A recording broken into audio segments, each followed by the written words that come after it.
Good evening. I'm getting on a little late. It's Sunday. Yes, I have a bandage across my head and across the bridge of my nose. Went out surfing today, and the new place I'm at, straight out front. I'm not quite used to the topography there, and I made a stupid rookie mistake. And as the waves were coming, sometimes what you do is you jump off your board and you dive underneath the wave. So I did that. I dove head first right into the sand, and came back up. It didn't bother me. And as I'm paddling around, there's blood dripping onto my surfboard. I realized, maybe I did a little more than I thought. It turns out it's just a scrape, but it was enough of a scrape that, yeah, I was bleeding, and everybody thought I was in big trouble. So I just got out of the water, and went to the good old lifeguard and said, "Hey, can you put a bandage on this so that people don't start flipping out thinking that a shark bit my face off or something?" In any case, so yes, I do have bandages on, but I'm sure I will be just fine. So we are going to talk about relationships today, and the reason for that is that there's been a couple of videos that I've done. I've talked about how to please a man spiritually, not sexually, although they are connected, and how to please a woman spiritually, not sexually, although they are connected. And I've talked about what the true masculine energy is from the spiritual perspective, and I've talked about what the true feminine energy is.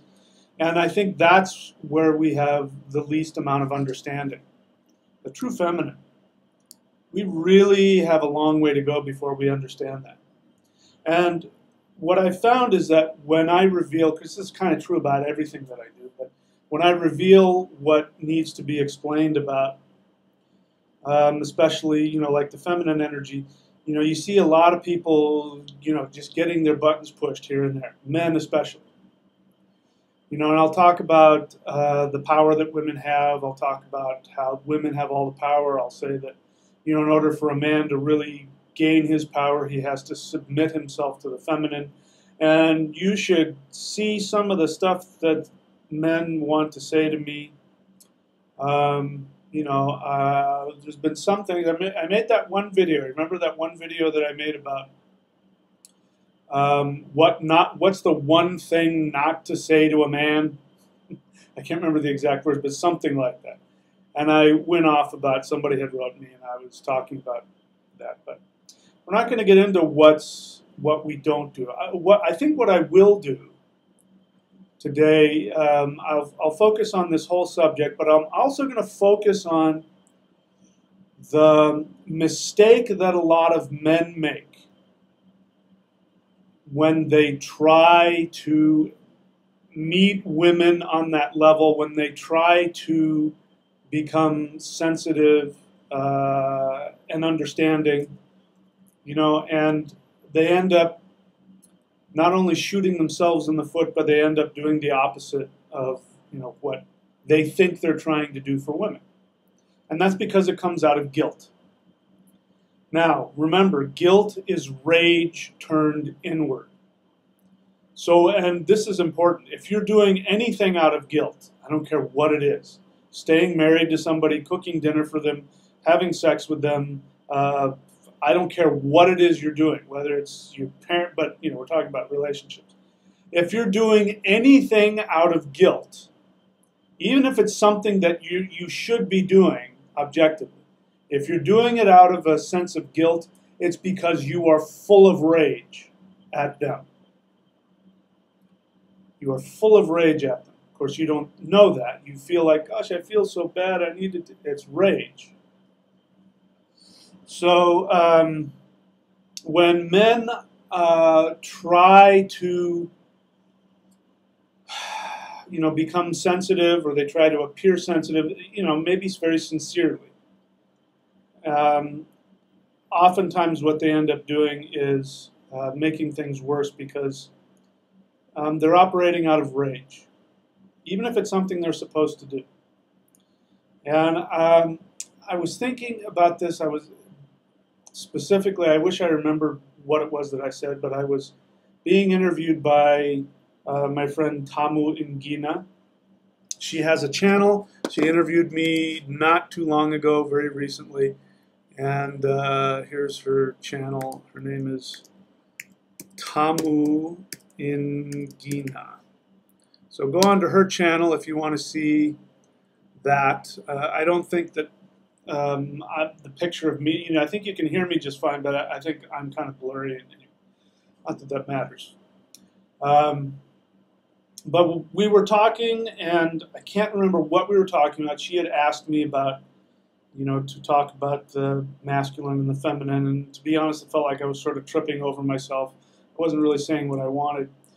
And again, I can't remember what she said. She was saying something, and I felt the need to stop her and interrupt her and say, let me interrupt you. I have something I feel I need to say about this.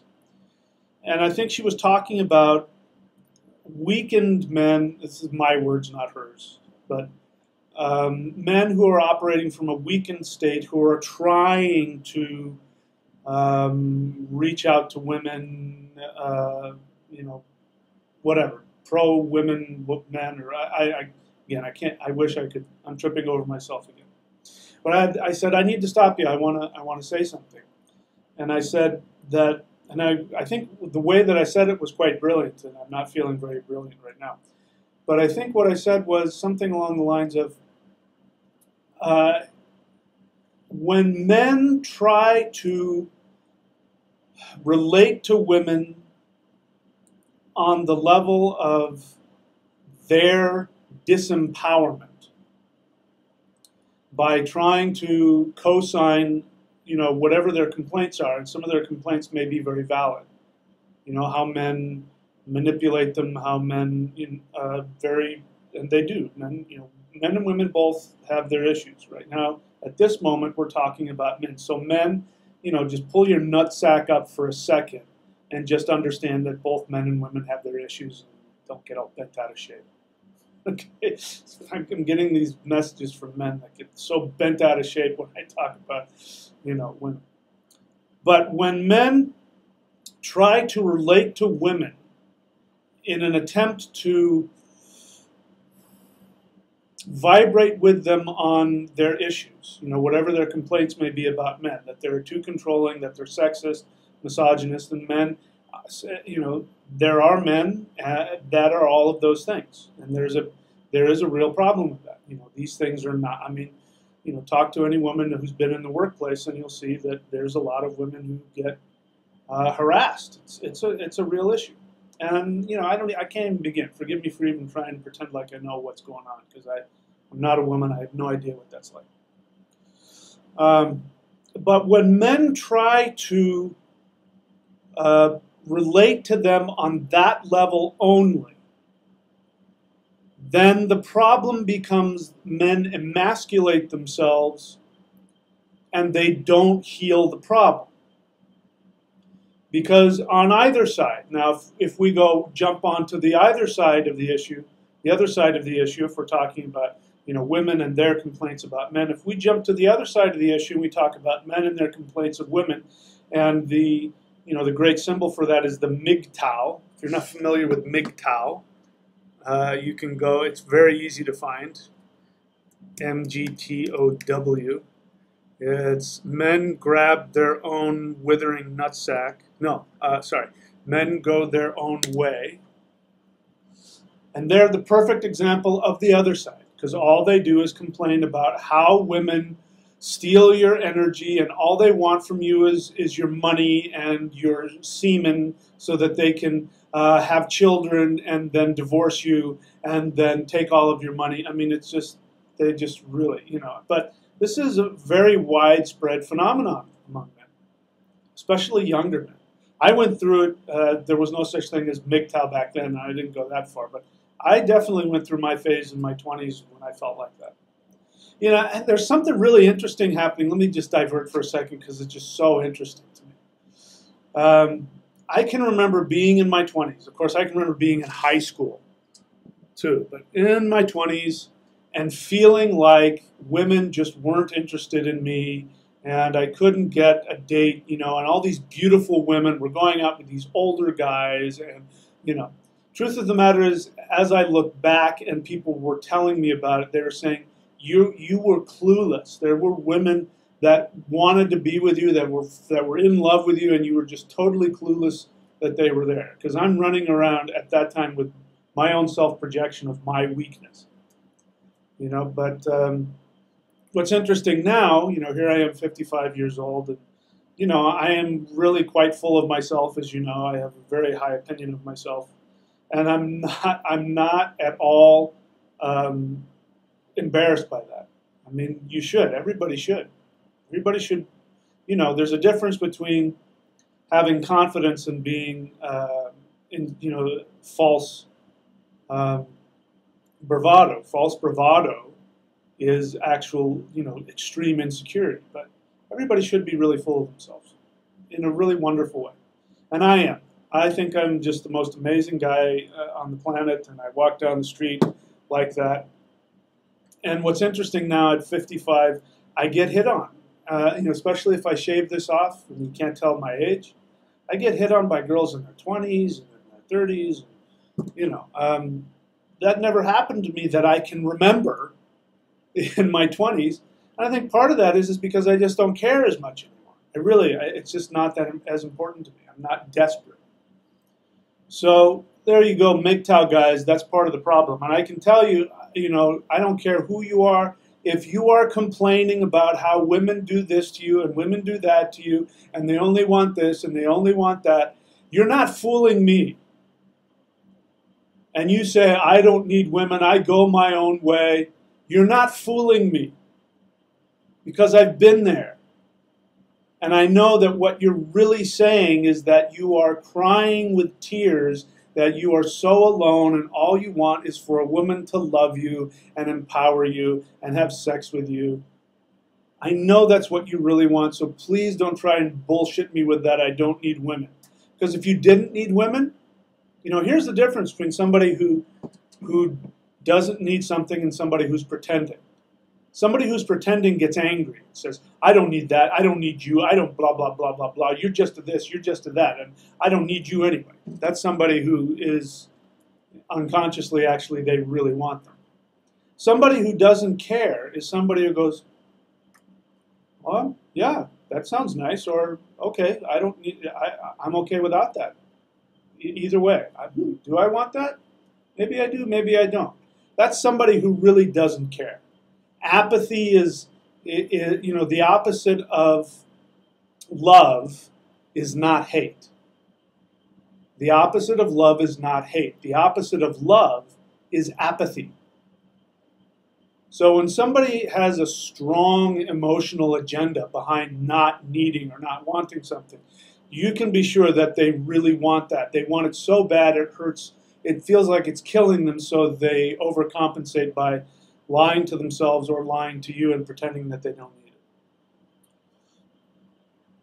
But anyway, there's a whole other thing. I want to get into it, but I'm not going to. Anyway, so what was I talking about? So before we get into this, I want to finish my thought about the idea of if men want to empower women, the thing to do is not to become a male women's libber.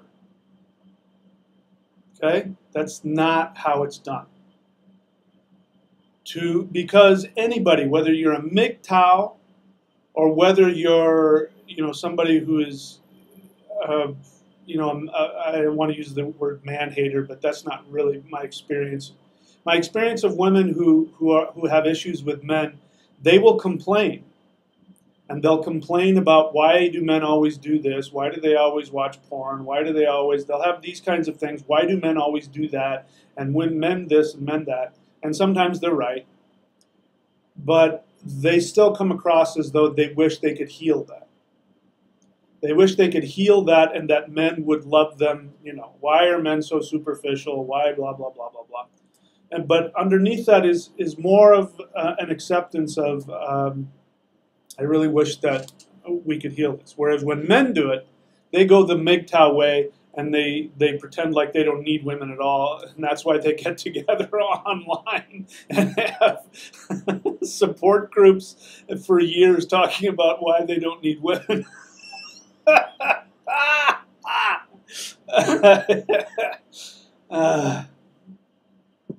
Anyway, so let me get to the title of the video, because that's really where we need to be going. So on the title of the video, it says spiritual, what did I say? Spiritual relationships, how to connect through your strengths, not your wounds. Now, this is true about all relationships, all romantic relationships. I don't care what your gender preference or your sexual preference. This is how all relationships, and sometimes even many friendships, connect. You are either connecting on one or two levels, and of course there's a sliding scale, but you are either connecting to somebody with your strength to their strength, or you are connecting to them with your wound to their wound. Let me give you an example of some of the things that could be said when you connect to somebody through your wound to their wound. And that is, oh my God, we met, and in the first day it was like I've never experienced anything like this before, and they totally got me, and and if you start talking about, yeah, my parents did this, and my parents did that, and my ex did this, and my ex did that. And if you, before that, are coming from a place of need, like not necessarily desire, but a place of need, there's a good chance you're connecting on your wounds. And connecting on your wounds can be a very powerful bond. But remember, they're a wound. So imagine like you've got these two wounds coming together, and then they start to bond, and the sinews start to go. And yes, there's this healing that happens, but you're interconnected through the wound, and the wound only. So when you start to separate, because this has to happen in every relationship, you have to individuate, you have to find your own space, then it's like you start pulling the scabs apart, and then people fight. And, I can't believe I thought that you were my soulmate, you don't blah, blah, blah, and you don't love me, and blah, blah, blah. That's what happens when you connect with your wounds. When you connect with your strengths, and you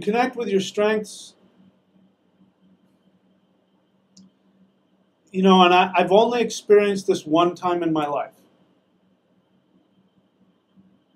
I'm trying to think, you know, there are times when I was apathetic, and that's different. You know, if I was dating somebody and I didn't care if they stayed or went, it's like, yeah, stay or go, I don't care. You know, honestly, like, I was apathetic. I've had a few of those. And I've been with a few of those, too. But I can honestly say there was only one time when I was deeply, passionately, totally, completely in love.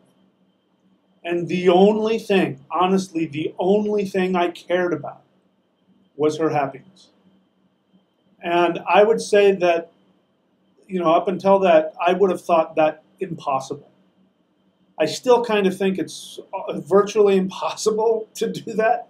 So I don't expect that of myself every time. I mean, every time. I haven't been in a relationship for a while, but I have experienced that. I can honestly say that, you know, when I met my partner, who, as you know, is no longer with us, when I met her, I honestly only wanted to make her happy. And that's not the same as codependency.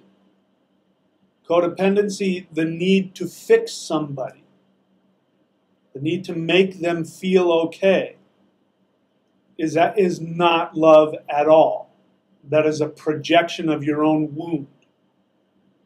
So let me give you another good example of a projection of a wound.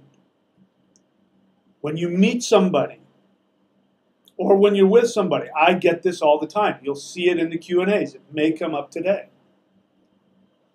What you'll hear is, if I could only just heal them, if they could only just allow me to love them, if I could just do this, and if they just had that, it would all be okay. That is not love at all. That is projection. You are projecting your own wounds onto the other person.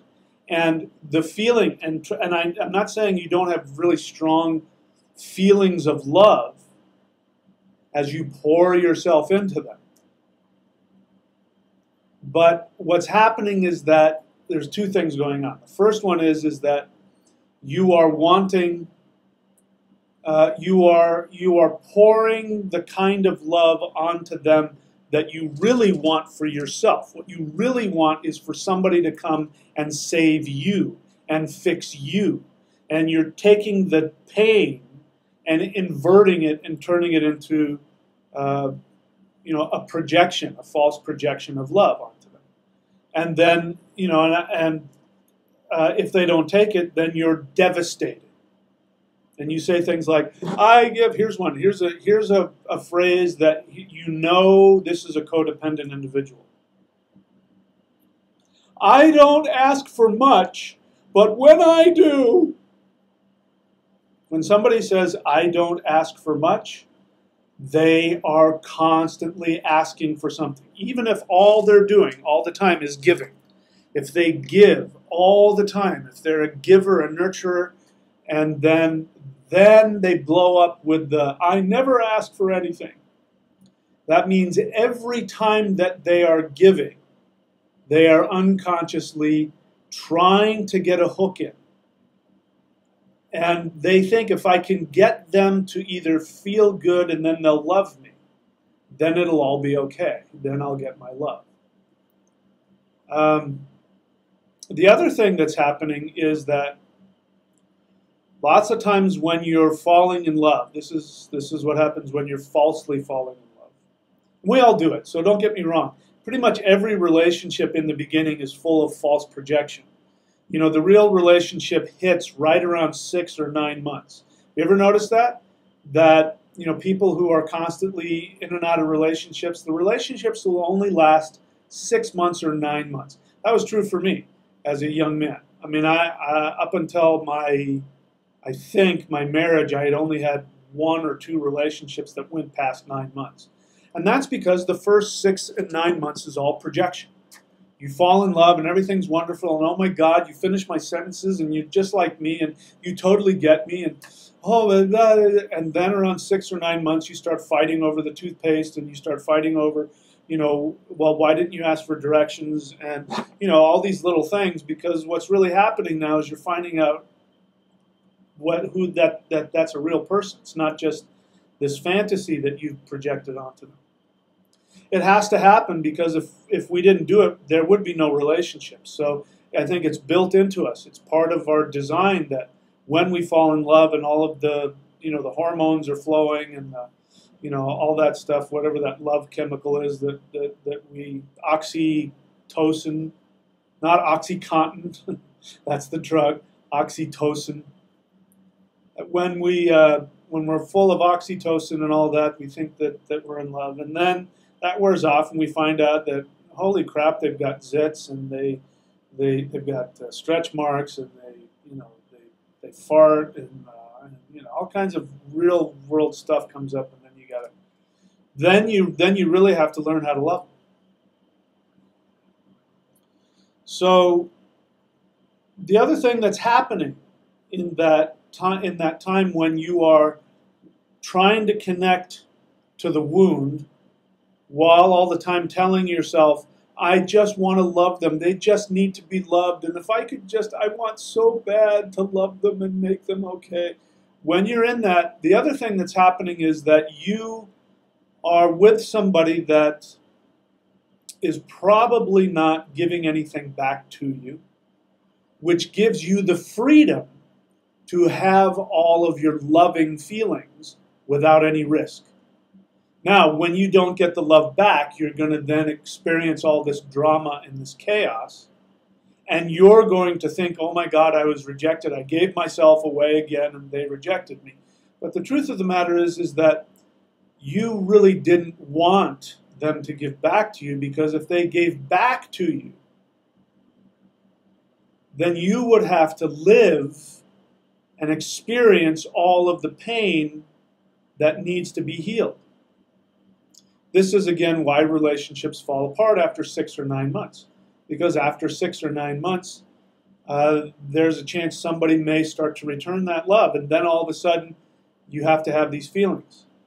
You have to, when I used to do marriages years ago, I used to perform marriages, and they would be standing there at the altar or whatever, and I would say, I don't remember what I did. I had this brilliant little speech. I don't remember what it was, but I would say something to the effect of that you are not bonding with this person so that you have somebody to be with you. That's not what you're doing. You are making a vow that you understand by going into a legal bond with them, that means you understand that they will go through a transformation of self, and they will become aware of all of their pain and their limitations. And what you are saying to them is, I am going to walk with you while you become conscious of yourself. And then the other partner is doing the same for them. Because that's what a true relationship is. And that's why they're so scary. When you really start to fall in love, that's why it's scary as hell. Because you're not afraid of them. What you're afraid of is what's inside of you. And I can say this from personal experience and from watching it. There is a difference. You can say as much as you want that, the marriage is, it's just a piece of paper. It doesn't mean anything. Living together with somebody or having a life partner, that's just the same. It's not. When you make a legal binding contract to commit to that person for life, we don't really do that anymore, but unconsciously we're doing it. Something happens. There is a shift that happens that starts this process of being forced to look at yourself. Have you ever noticed that? You're living together for 10 years, you get married, everything falls apart, you get a divorce. Or you're living together for 10 years, you're fighting all the time, you decide to get married, then all of a sudden everything comes together. That's why. I don't have any morals about it. I don't have any morals about people living together or premarital sex or open relationships. I don't have any of that. I'm just reporting back to you what I've seen and what I've experienced. That is truly the case. When you make a legal binding contract, unconsciously it does something that completely shifts. And you do become a unit. You're no longer two individuals, you do become a unit. And it's very intense. So again, for those who are coming on late, yes, I have a bandage on my head. I can feel the questions flying at me through the screen.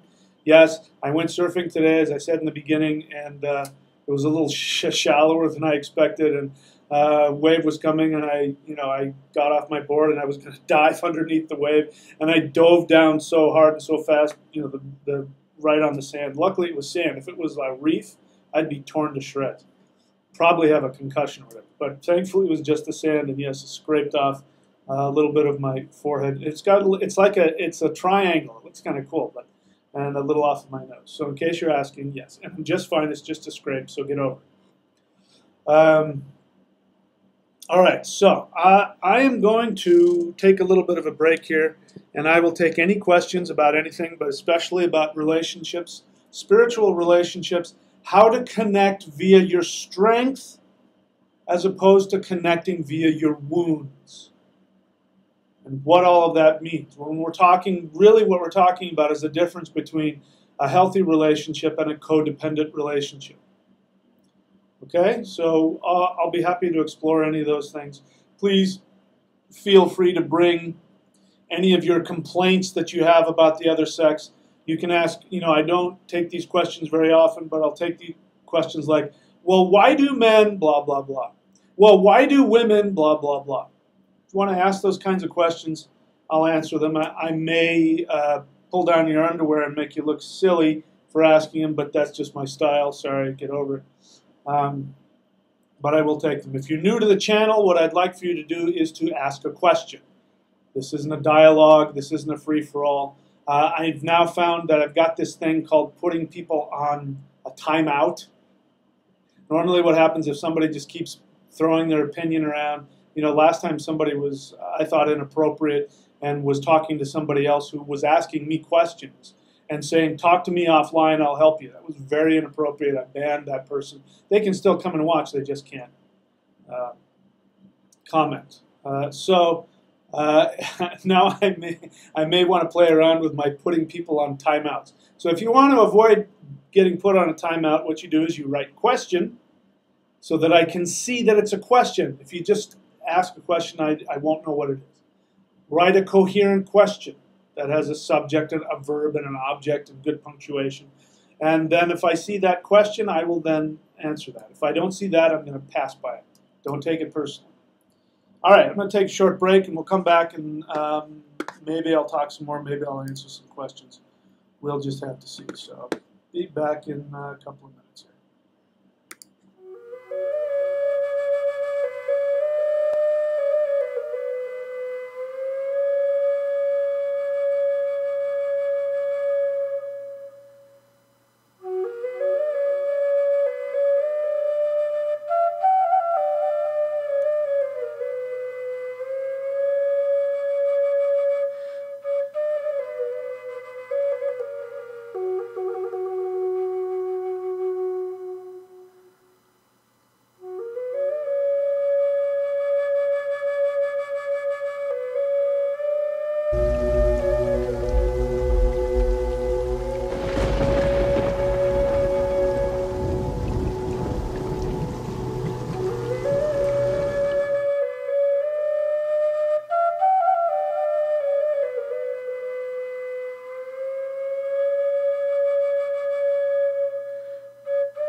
Okay, welcome back. Again, for those of you who are new, I am fine. I just simply scraped my forehead surfing. Luckily, not a big deal. I made a stupid rookie mistake. Won't do it again. But thankfully, I'm doing just fine, just in case you're wondering what this is. I wanted to share again, before I go into anything, I want to share with you something that was said to me, has been said to me over the years by my teacher. And that is that there's a phrase to remember when it comes to relationships, and when it comes to the word I love you, or the phrase I love you. And I love you can mean two things. It can mean I love you because I need you, or it could be I need you because I love you. So I don't know if you can hear the difference in that. I'll repeat them a couple of times. If you don't know, if you haven't already figured out where I'm going, listen to them. I love you because I need you. I need you because I love you. I love you because I need you. I need you because I love you. Now, those are not mutually interchangeable. They are representations of two different kinds of love. And one is loving from your strength, and the other is loving from your wound. Connecting to each other's strength or connecting to each other's wounds. You know, I'm sitting here thinking, and of course, you know, as you know, I wanted to put a picture up in the little film of me and my partner when we got spiritually married, and I just couldn't do it. I couldn't do it. Every time I saw it, it just, you know, I'd be bawling, I'd be crying through the whole thing. So, as beautiful as it was, and as much as I want to share that with you guys, I would not be able to do my job, so I didn't. But you know, as I'm sitting here thinking, you know, I knew that she was sick when I met her, and I fell in love with her anyway. And it looked like she was going to pull out of it for a while. Of course, she didn't, as you know. But for whatever reason, I never had the agenda to heal her. At no point did I feel like I've got to heal her or I've got to find a way to get her healed. I always had this belief that that was none of my business, meaning her battle. Now, my job was to be her partner and her husband and her friend. And that meant that I was literally the only person she could come to and talk about what was going on with her treatment without somebody flipping out and crying and saying, "Why aren't you doing this? You should be doing that. You have kids." I was the only person that would just sit and listen. And, you know, for whatever reason, I just never had that need. It doesn't mean that it didn't obviously tear me up, that she didn't, you know, heal and get better, obviously. So I'm not saying I was apathetic about that. I just never felt any personal agenda or need or responsibility to do that. It just wasn't it was between her and herself and the universe. It had nothing to do with me. And that was the best thing I could do. And I was actually right until the very end. I was the only one. Last time I saw her, same thing. I just sat with her and I didn't flip out or tell her anything. I just sat with her and just shared my energy with her. Like I would a friend, like I would want somebody to do for me. So that doesn't mean that I've been good at this my whole life, because up until that time I was convinced that there was something really wrong with me. That, I don't know what it is, but I just don't have what it takes to be in a relationship, because I was, all the comments that were coming back to me was that I was just either too much work or, there was always something wrong. And I just thought, I'm just not cut out for this relationship stuff. Which is kind of a bummer because I've got a high libido. So how do you deal with that? In any case, now I know that that's not the case. It just depends on who you're with. But I do, as a teacher and a counselor, I do run across a lot of people with relationship issues, and I relate to the majority of the stuff that people are going through and have gone through, because I've gone through them and had relationships like them. And it is my experience that, of course, nobody comes to me when everything's wonderful. They only come to me when they have problems. So, and that's what I'm here for. I'm happy to do that. But that's one of the big things that I work with when I deal with couples is to help them learn how to connect from their strengths and not from their wounds.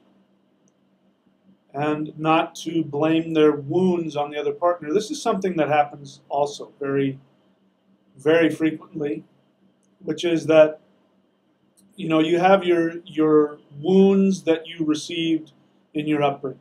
You know, you grew up in a horrible home, maybe you were abused, maybe it wasn't, it was just kind of crazy and codependent. Wherever you got your wounds from, whatever unresolved wounds that you have, you think when you're alone, gosh, if I could just find somebody who just loved me for who I was, it would all be okay. That's not what happens. What ends up happening is that when that process happens, when you start to connect and you get past the initial projection, the fantasy, the pink cloud, then what ends up happening is that your wounds start to come to the surface because the relationship is trying to bring them up so that you can heal them.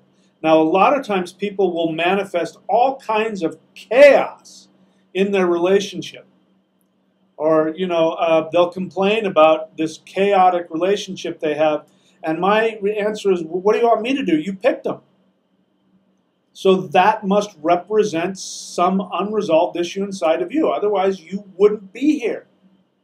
You would have left them by now. You're still here.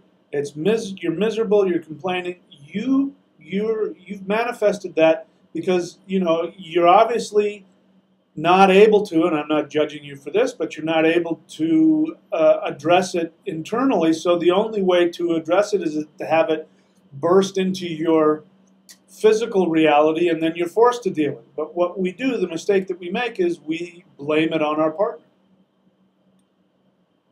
And very often what's happening is that, you know, your partner may or may not be being a pain in the rear, but because what they're doing, you know, and abandonment is a big one. Big issue for a lot of people is abandonment. They are doing something that maybe stimulates that old abandonment wound that has not been healed yet. Then what ends up happening is that you focus all of that, and I'm not talking out of school here. I do this too. What ends up happening then is that problem gets magnified 100 times larger than what's really happening in the relationship. And then they're doing it to you. You're a victim of them, and they did this to me, and they're doing this to me. And that's what's happening when on the other side, people are like, I don't understand what I did. What did I do? Let's see, I was watching Family Guy. I was watching Family Guy, and I'll share two cartoons are great for this. And I don't know what was happening in it, but they ended up doing one of those little, you know, the things where they're, you know, they go off and, I wish I knew what, the asides or whatever. You know, the little, what if, and that was when such and such happened. Anyway, they went off into one of those, and it was this commercial where, and I don't remember exactly what it was, but it's in high school. And the guy goes to his locker, and next to him is the girl, and she says something kind of flirty to him, and he says something mildly flirty back to her, and she starts crying and slams the locker, and then runs and jumps out the window. And then her friend comes up and says, "You're horrible." And the guy's doing like this, and then it says, "Men, we don't know what we did." That's a good example. Here's another one. This is funny. These are both women. Of course, I'm a man, so I'm going to find the stuff about women funny. You got to laugh about this, too. So you got to laugh about it. This one was Futurama. And they were going, it was Valentine's Day, and they were going to go pick up, I believe, a bunch of those really crappy candy hearts. It tastes like chalk. They were going to go pick up one of those, and so they're being given a tour of the whole whatever, and you know, and so somebody said, "How do you?" I think this was it. How do you come up with the little phrases that you put on the little candy hearts? And they said, "Oh, we have this machine, and there's this line of women that are going up to this." This robot, and the robot is just chicken wire with a little speaker for a mouth, nothing else. And they say, here's where we try out we try out what women want to hear. And so one woman walks up, and you know, the robot says something like, nice cans, toots. And of course, so she, you know, beats the crap out of it. And then the next one walks up, and the robot says, let me see if I get this right, because I got to get it right. The robot says, my two favorite things are commitment and changing myself. And then she wraps herself around and starts making out with the chicken wire. And so they're, oh, that's a good one. But that's true. I mean, that's from a guy's perspective, that's what it feels like. It feels like that, you know, if you know, of course, we're in our issues, but it feels like that's what women want a lot from us. They just want us to commit wholeheartedly, and then we're just supposed to lie back and let you change us into whatever it is that you want. Anyway, that was just a little fun stuff there. I have no idea what I'm saying right now, but connecting via your connecting via your wounds as opposed to connecting via your strengths. So there should be some questions by now, so let's go ahead and take them. I know this is a touchy subject for a lot of people.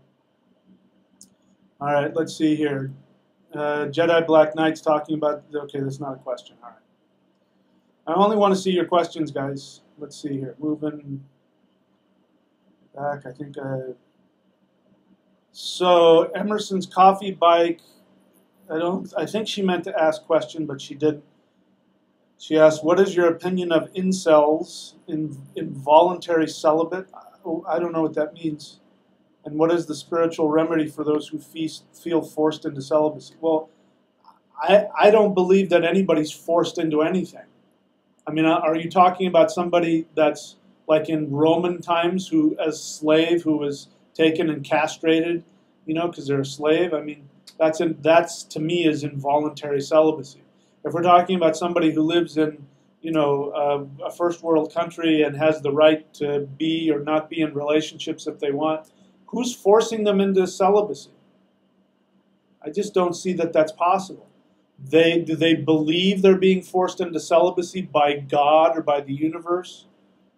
I don't think there is such a thing. You're not forced into anything.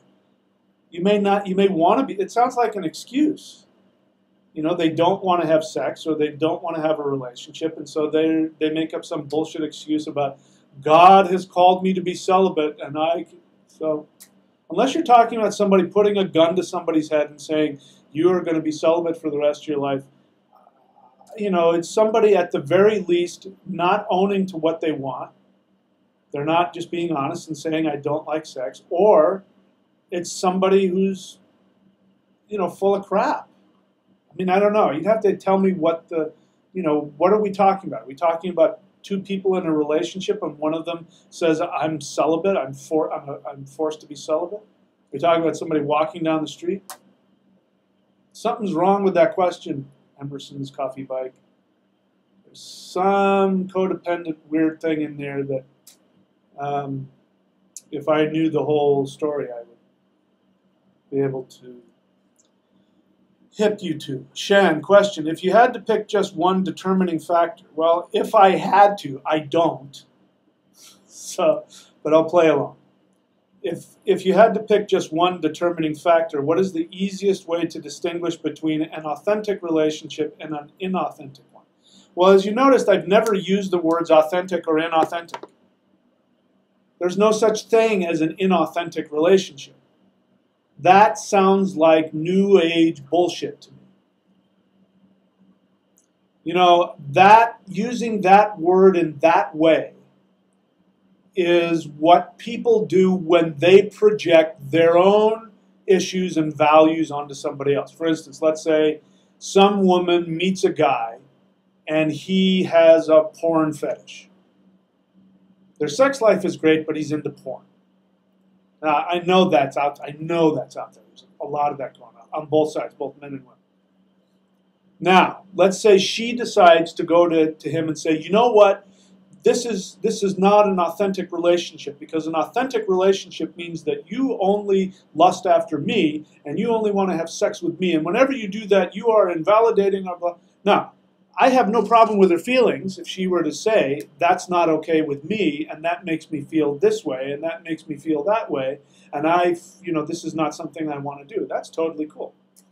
But for her to jump onto him and judge him as being inauthentic in the relationship, and again, this is we're being hypothetical here. For her to do that is her projecting her own crap onto him. We could turn it the other way, and we could say some guy. We'll make the guy the bad guy in both cases. Let's say he wants to have an open relationship, and he tells her all about it and gives her the spiel about how it's part of his spiritual awakening, and he has to have multiple partners. I can't just love one person, but I can be committed to you. And if you really loved me and wanted to have an authentic relationship with me, you would allow me to have multiple partners, and blah blah blah. And that's him pushing his agenda onto her and judging her with that use of the word inauthentic. So authentic versus inauthentic relationships don't exist. Relationships are based on one thing only. Are you ready? Write this down. Relationships are based on one thing only, and that is what two people decide upon. What they are willing to do. When one or both of them decides they are not willing to do whatever the hell it is, the relationship ends. So there's no such thing. No such thing as a godly or ungodly. Now, there might be destructive relationships, but that could be as simple as choosing to be with somebody that is not what you want. You want to have multiple relationships and you're choosing to be with somebody and you're trying to... I'm talking because I remember, I know somebody who did this. This happened to be a woman who she was cheating on her husband, and she felt guilty. She was very controlling. My experience of her was that she was a very controlling woman, very angry woman also. But she she didn't want to stop, and so she told her husband about it, and of course he was just devastated and destroyed by it. And according to her, she wouldn't let him leave because he wanted to leave the marriage. And so she talked him into being polyamorous with her, which meant that she would go out and meet multiple guys and then tell him about it, and then he'd have to meet them. And then it was okay because everybody knew each other. And I knew that it was tearing the guy apart. I found out later that a bunch of other things happened, and he found out he was bisexual and all kinds of weird crap that, is not my thing happened, and apparently that was helpful for them, and they're still together. So, you never know what can happen. But a destructive relationship would be, if they hadn't talked it through and hadn't continued to work, and if he had decided to stay in it, even though just to please her, that's destructive. But it's not inauthentic. Obviously, somebody physically beating another person, that's just outright destructive. So destructive is one thing. Authentic, inauthentic, that doesn't exist. Relationships are just an agreement, what two people agree upon that holds them together. That's all it is. Okay? I could go on and on and on about that, but I won't. So if what you're asking me is, what's the easiest way to distinguish between a healthy and an unhealthy relationship?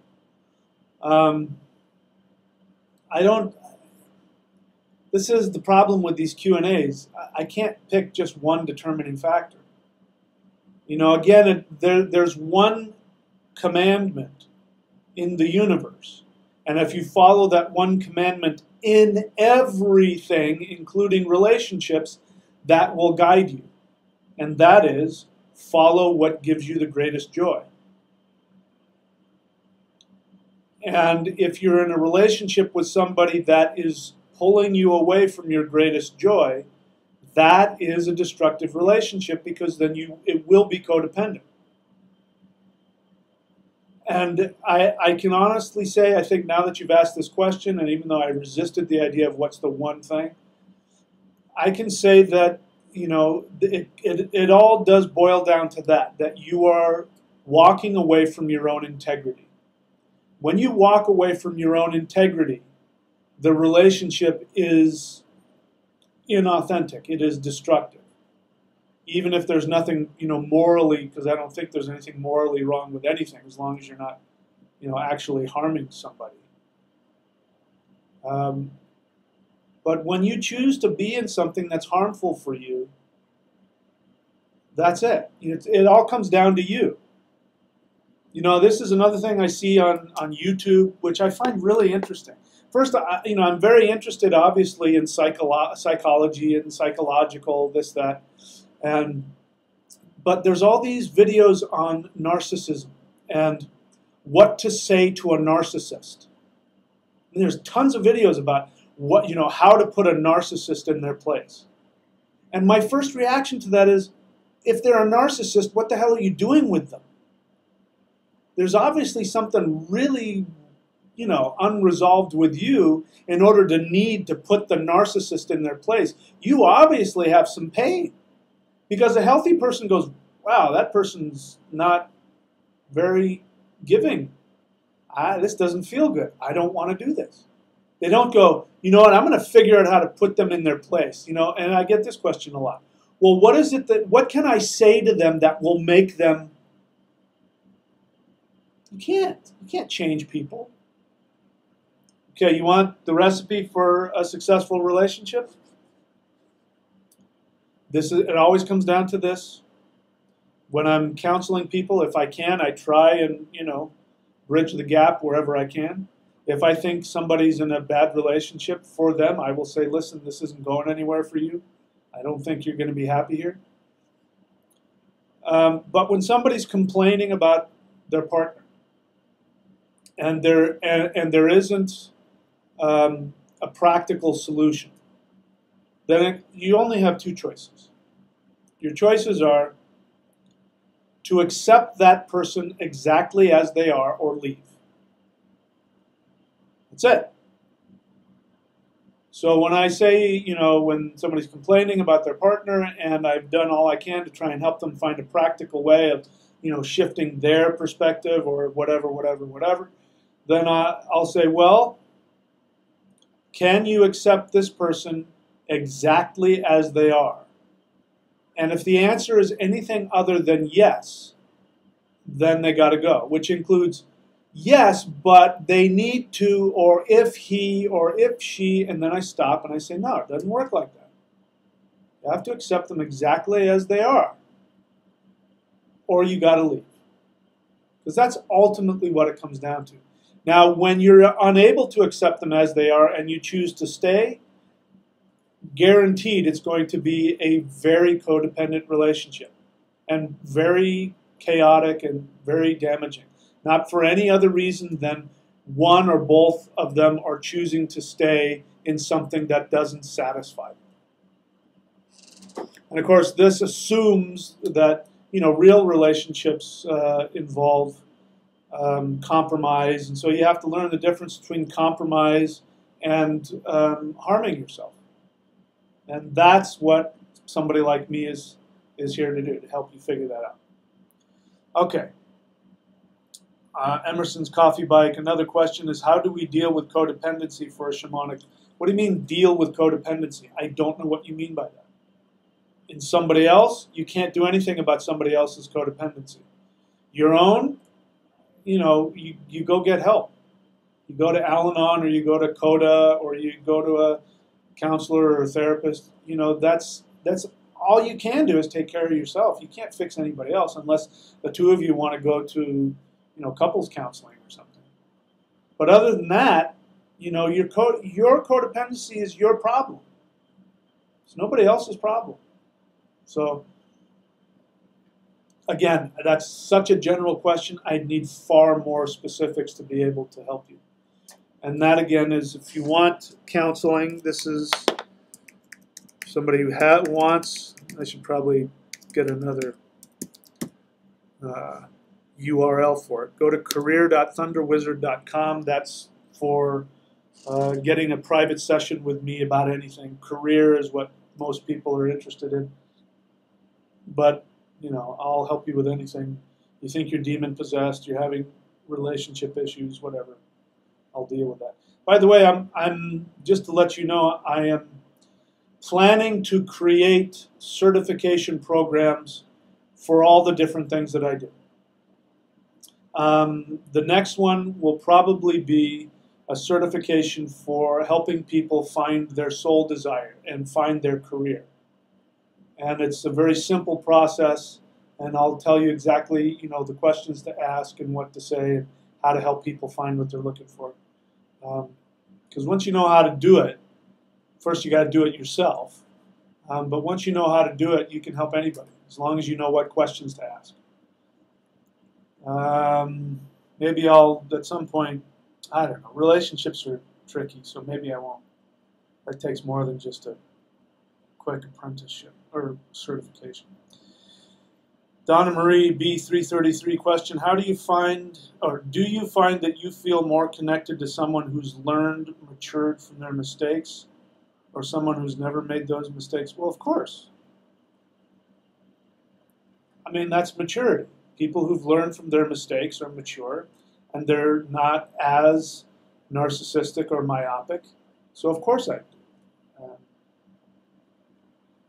That's just, I think, part of life. So Timpani question, what does one do when the strength of character, think this would be a strength, is an issue? Oh man. What does one do when the strength of character is an issue within the relationships? All right. Before I even try and answer that, you have some real major issues here. Now, are you talking about somebody else's strength of character? Because if you're talking about somebody else's strength of character, then my only response to you is you picked them. So the problem is you picked somebody that had a strength of character issue, and you're the one that's choosing to be with them. So again, the same question comes down to, can you accept them exactly as they are or not? Because if not, then you don't have any choice. You have to leave. And if you can, then you stay. Are you talking about your own strength of character? What do you do when that's an issue? That, you know, that you got to grow up. You got to, you know, I mean, I can help specifically if I know who it is and I'm talking to them and I know you, so I know that you and I can talk about this. But that's what it would come down to. If it was your strength of character, then I would, you know, talk to you and help you become less narcissistic and find out what unresolved issue is really going on, that's, you know, manifesting in whatever action. Because strength of character, you know, assumes that there's an action involved. Like a guy cheats on his wife or something like that. His strength of character, he can't stay committed. Well, but in terms of other people's strength of character, it's not your problem. You have to accept them or let them go. And in between that is the talk, where you sit down with them and you say, listen, I know that you love me, and I also know that you can't stop from cheating with me on midgets. I know you got a fetish for midgets and you're cheating with midgets, and you know, and as much as I love you, I can't support that. It's hurtful to me. So either, you know, that ends or I leave.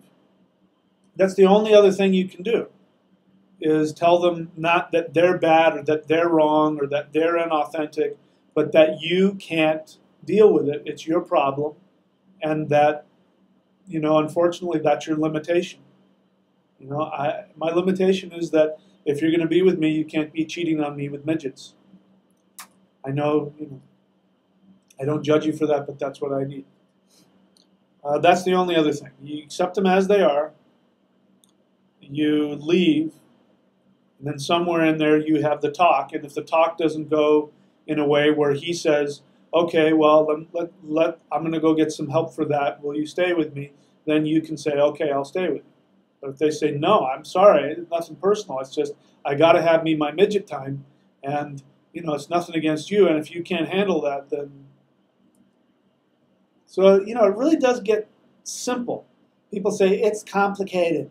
It really isn't complicated. It feels complicated, and it's difficult to let go. But it's really not complicated. You either love people the way they are, or you leave them. And there's nothing wrong with deciding that you can't accept somebody. I mean, it may be that, and this has been the case with me as well, especially when I was young, that I was always looking for excuses why I had to leave the relationship. But, you have the right to not choose to be in a relationship. People have the right to do whatever they want. That's the other thing about love. Trust is a choice. And another thing that I get very often with clients who are, talking about relationships is they'll say, I'll ask the question like, can you accept them exactly as they are, or can you allow them to love you? And then they'll say, well, yes, but only if I can trust them. And I'll say, well, what does that mean? Well, if they can prove to me that they're... And I said, that's not trust. If somebody's giving you the proof that they're never going to leave you or harm you or lie to you or betray you or whatever else, then that's not trust. It takes no trust whatsoever. You have a fact. It can never happen. Like a dog is never going to, chant in Sanskrit. It's just never going to happen. So I have a guarantee if I have a dog, and my thing is I can't stand the sound of somebody chanting in Sanskrit, I am guaranteed I can trust that dog will never chant in Sanskrit. That's not trust. When it comes to people, especially love relationships, you don't have a choice.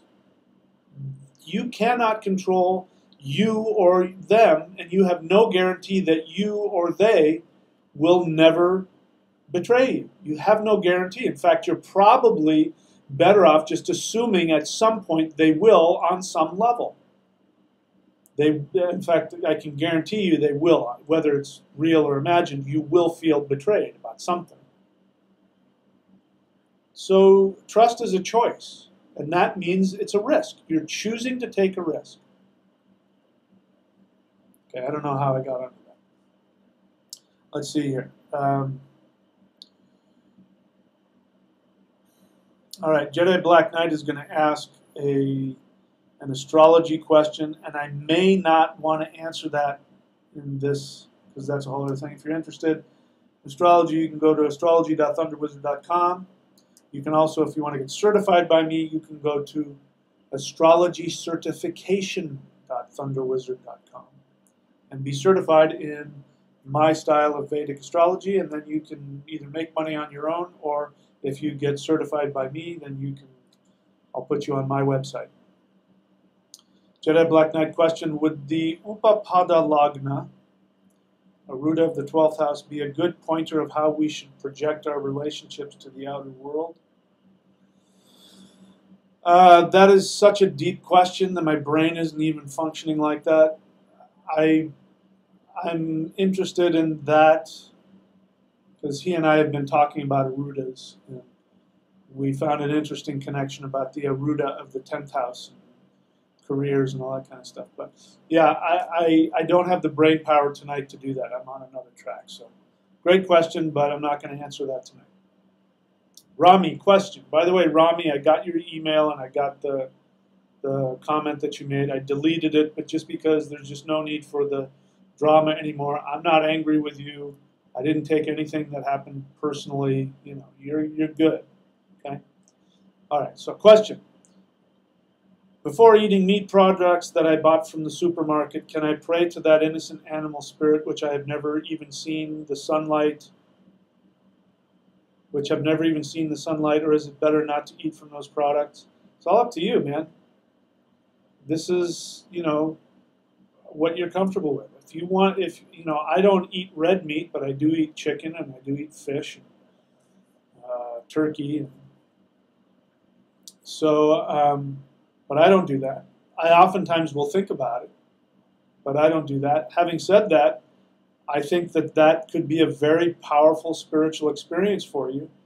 That every time that you eat any food, but especially animal flesh, that you thank that animal for that sacrifice and that you acknowledge that, that whole thing. I think that whether the Native Americans really did it or whether it's just some New Age projection about what they did, about, thanking the animal for sacrificing their life, and that someday, you will eat my flesh, and, but I have to eat and my family has to eat.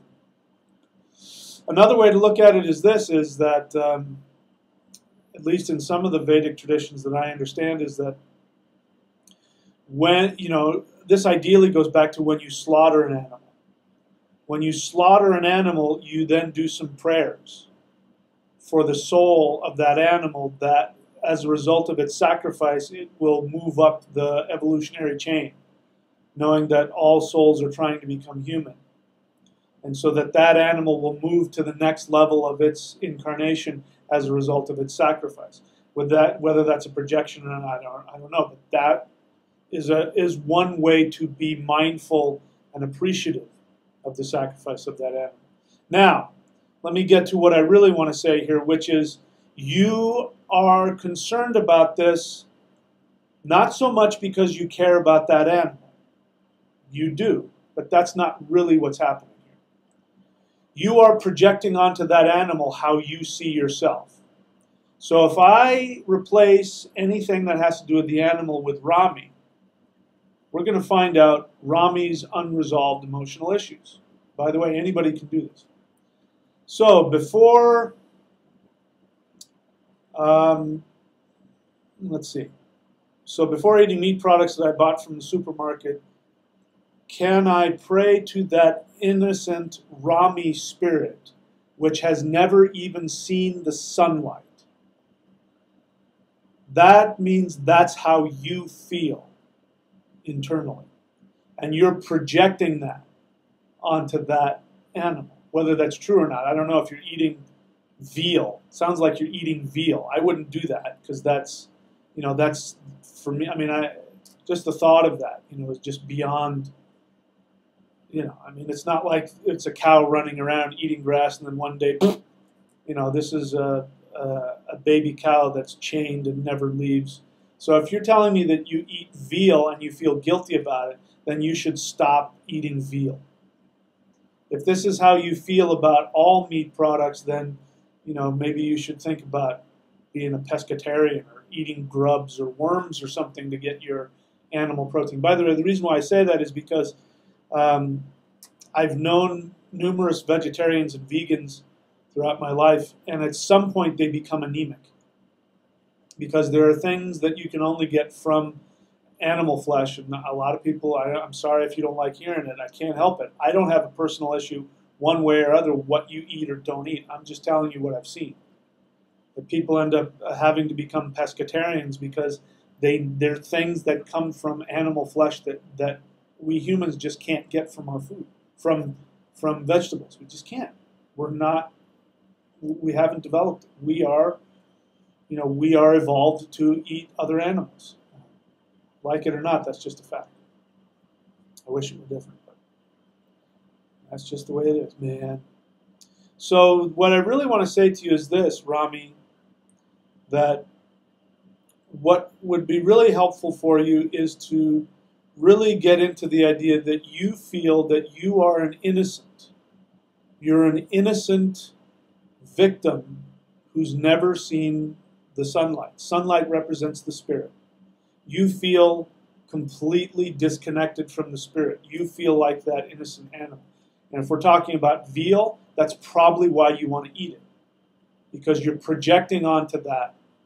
And that's why you have a connection to it. You have a connection to it. So if you can become aware of your own deep pain and sadness and loneliness and feeling of disconnection and feeling of being trapped, then you won't have to eat veal in order to have that experience. Because when you're looking at it right in front of you on the plate, and then you become aware of, oh my God, that animal has never seen the light of day, that's your internal experience creating an external manifestation so you can have those feelings. So own them, and then you'll never have to ask that question again. Okay? Everything is a projection, guys. Everything. The QAnon guys who believe in QAnon, I'm just starting to learn a little bit about it, and I find it hilarious. But that's how they view themselves. Whatever they say about what the universe is or what the government is or whatever, that's their own projection of their own internal experience. Which isn't to say that there aren't problems in the world and problems in government and problems. It just means that when you are activated and aligned with yourself, all of those things can be going on and they don't necessarily have to stick to you. You don't have to spend your life worrying about what other people or what other entities are doing, spiritual or physical or otherwise. That includes the Saturn moon matrix or the devil or Jehovah or Jesus. You don't have to worry about what anything or anybody else is doing. Just be in the moment with yourself. And in my experience, when you do that, when things can potentially harm you, there will be an easy path that will lead you to another safe place. That's been my experience. That's why I don't spend my time thinking about what about the poor people in Sudan or the, not that I don't think that there are, people in Sudan who aren't suffering. I do believe that. It's just that they have access to the same infinite universe that I do. And there are people who live in first world countries who are miserable. Demi Lovato, perfect example. And I'm only talking about it because she keeps talking about her addiction. Which if she's listening to me, which I doubt, I would say stop publicly talking about your addiction. They call those programs anonymous for a reason. But there's a perfect example. She has absolutely everything anybody could want, and yet she's got a potentially life-threatening addictive issue that almost killed her. So it doesn't matter where you live, whether you live in a first world country and you have all the money in the world, or if you live in a third world country and you don't have access to a lot of stuff, the infinite universe is available to you wherever you are. And you can also be completely shut off from the power of the universe regardless of how much money or wealth that you have. It doesn't matter. And as I've said, the one way to tap into that, if you want the one thing that's going to give you power in all situations, always ask yourself, what is it that gives me joy? And go do it. And stop letting the excuses stop you. If you keep doing that, no matter what,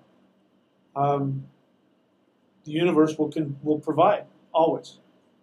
It has to. All right, Jules Verne question, what is your opinion on couples who share so many conjunctions in astrology? I would like to know the Vedic astro on couples born a few days apart. Well, I have mixed thoughts about that. There have been people that I've met and dated who supposedly were very good matches for me that weren't, and vice versa. There have been people I've met who, shouldn't have been a good match for me at all, and they were. My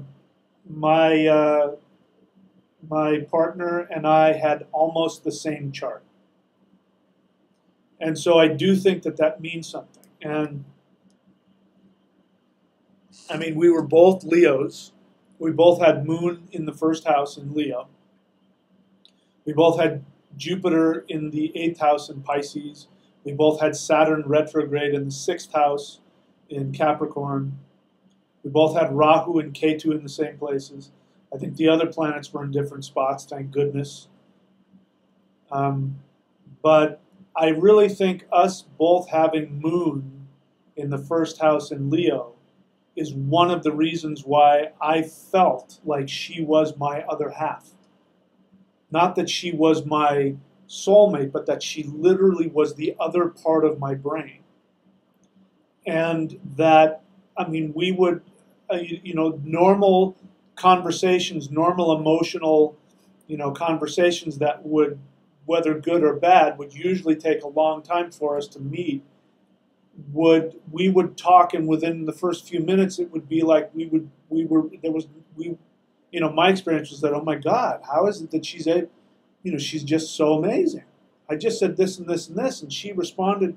And there have been times when we were out together or talking, and she would say something in response either to something I was going through or something that I wanted to talk to her about, and she would say something that would just fit so perfectly. And then I would go, my God, you're like an angel that just came out of the sky. How is this possible? I think part of the reason for that is because we both had moon in the same house. It wasn't exactly in the same place, but they were very close to each other. So mentally and emotionally. So that's my thought about that. I would have to look at the chart to know more, and probably, a good thing to do if you're familiar, again, if we're talking about Vedic astrology. I don't have any wisdom on Western astrology. If we're talking about Vedic astrology, then I would say take a look at your charts and see where things line up, and kind of see, does that reflect how you guys just totally line up with each other? Like for instance, let's say if I got into another relationship with a Leo, and we both had moon in the first house in Leo, and I didn't have an emotional connection with her, and we weren't able to, work things out really easily, then I might be rethinking about, well, maybe that's not what was going on. So my suggestion is to take a look at it and do your own research and see. That's a big thing about astrology anyway. The books are written, and the books were written thousands of years ago. And a lot of things have changed. A lot of stuff is true, but a lot of it doesn't apply. I'll give you another example, astrologically. Now, one of the things you can do when it comes to looking at compatibility is in Vedic astrology, again, please don't give me your Western chart and ask me to look at it. In Vedic astrology, ideally you want the man's moon to be not have to travel very far to meet the woman's moon. So for instance, let me give you an example. In my chart, I have moon in the first house in Leo. So a good connection would be somebody's moon was in the second or third house. That would mean that my moon would only have to travel 1 or 2 houses. Now, traditionally, you want it to be the man whose moon travels to the woman. Because if it's the other way around, then the woman has to chase the man, which means emotionally she becomes the mother. Now, there may not be anything wrong with that. There's a lot of men out there who need some mothering, some pretty serious mothering. Otherwise, we wouldn't have the term MILF. That never existed when I was a kid. Never. When I was a kid, when I was in junior high and high school, the thought of, other than, having the fantasy of, your hot friend's mom. But other than that, there are so many men out there that want to be with older women.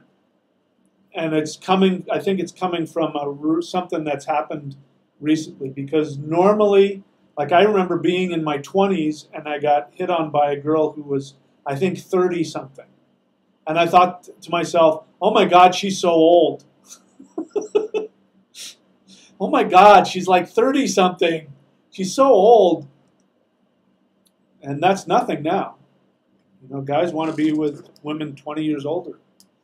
So that means that, traditionally you want the man to be older, and you want the man to have their moon go to the woman's moon, which means that he can comfort her, that he can hear her and connect to her emotionally and give her emotional support. Again, the main complaint I hear from women is that he doesn't have my back, which is what that means. It means that emotionally he's not able to understand where she's at and go and give her the comfort that she needs. So that's just one example. But that wasn't, that's also the same with Venus.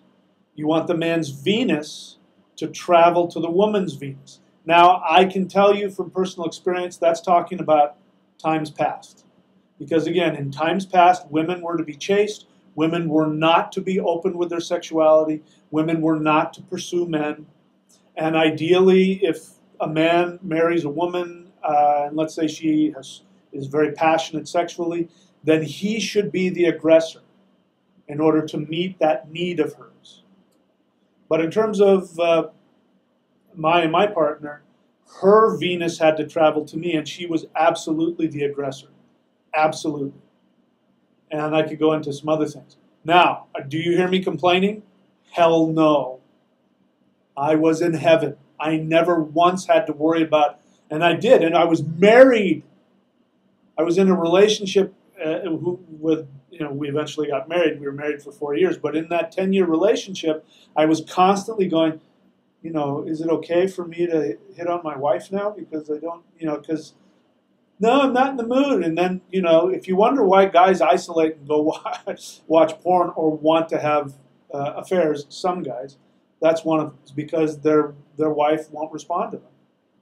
So ideally, you want to have the man, when he chases after the woman sexually, that she's receptive and responds to him.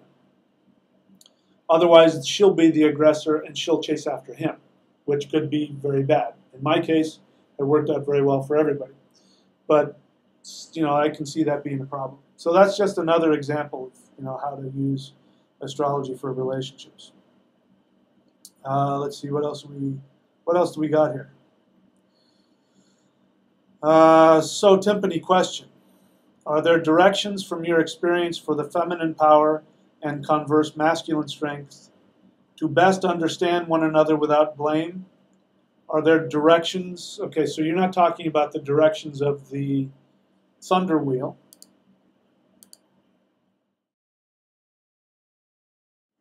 Right? You're not talking about the directions of the thunder wheel. By the way, if you want to learn how to use the thunder wheel and learn the basics of shamanism, go to thunderwizard.com. At the $25 subscription level, you will get access to all of the private videos where I teach you from the very beginning. Shamanism from the beginning, the ABCs, shamanism, ritual, energy work, runes, divination, and then just me spouting some more opinions about things. Are there directions, so Timpani asks, are there directions from your experience for the feminine power and converse masculine strength to best understand one another without blame, shame, or baggage? Well, I've done my best to give you those directions. You start with, number one, you got to accept them exactly as they are. And, how to best understand them.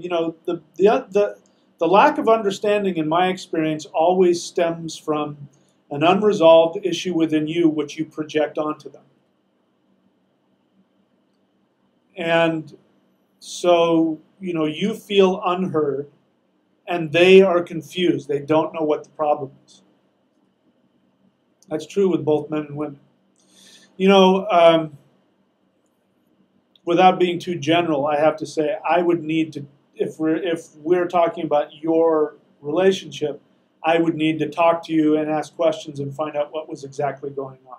From the feel of it, it feels to me like there is an imbalance on your part. There may be on his too, but at the very least in that question, I feel an imbalance on your part, which takes me back to what I started saying earlier, was that one of the big mistakes that men make when they try to become more sensitive to women and their complaints about men and all that is that they end up reflecting back to women the woman's disempowerment.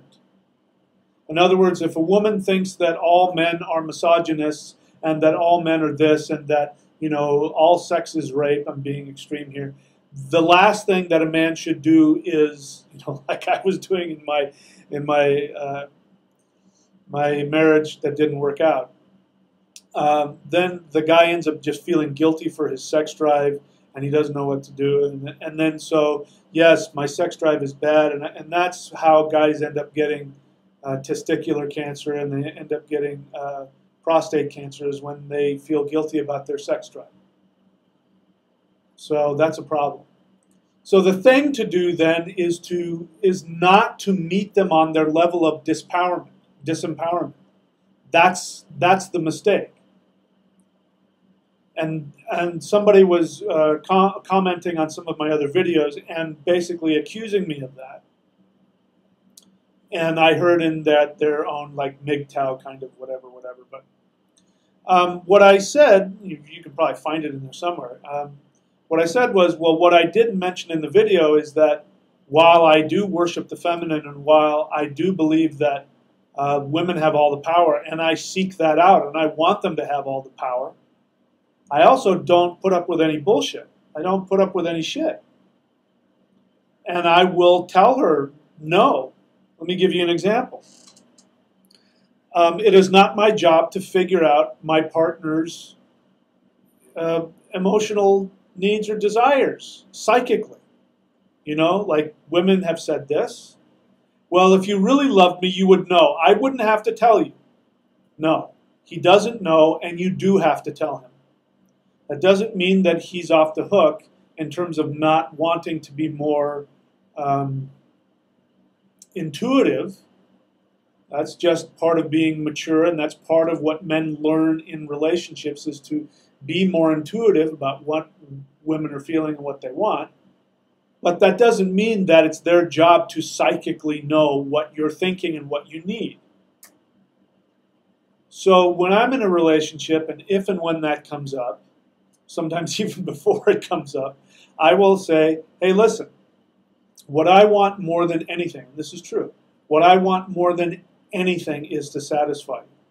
Because that's a man's job, by the way. Men, your job is to satisfy your woman. You know, you think her job is to satisfy you. But if you satisfy her, she won't be able to help but satisfy you. Unless there's something wrong with her, in which case she's not the right woman for you. So stop trying to get her to satisfy you. You satisfy her emotionally. That's why flowers work. That's why cards work. You know, if you want to get laid, best way to get laid is in the morning before you go to work. Bring your wife a flower and a card and tell her that you love her. Put something sweet in the card. She's going to be reading that card all fucking day, getting so horny, she is going to tackle you when you get home. That's meeting her needs. That's satisfying her. I got kind of off on that subject. So getting back to your question, so Timpani, what I feel in your question, and I could be totally wrong, is that you're trying to figure out what you need to do, and or what you can say to him to get him. Like the question I get a lot is, well, what can I say to him to make him? The way to get a man to be what you want is to learn the power of the feminine that we have forgotten. So the guy who commented is right. When I talk about the power of the feminine and submitting to the feminine and worshiping the feminine, what is in the assumption is that she is connected and conscious of her power. Because if she's not, then she's just going to be a nagging pain in the ass. And even I don't have the ability to take a nagging pain in the ass and turn her into a empowered woman. Which is why what men should not do is go to women's groups and listen to the complaint about men and then buy into why men are the problem. Because then all you're doing is, they're in their disempowerment. Which again is not to say that men don't do all of those things.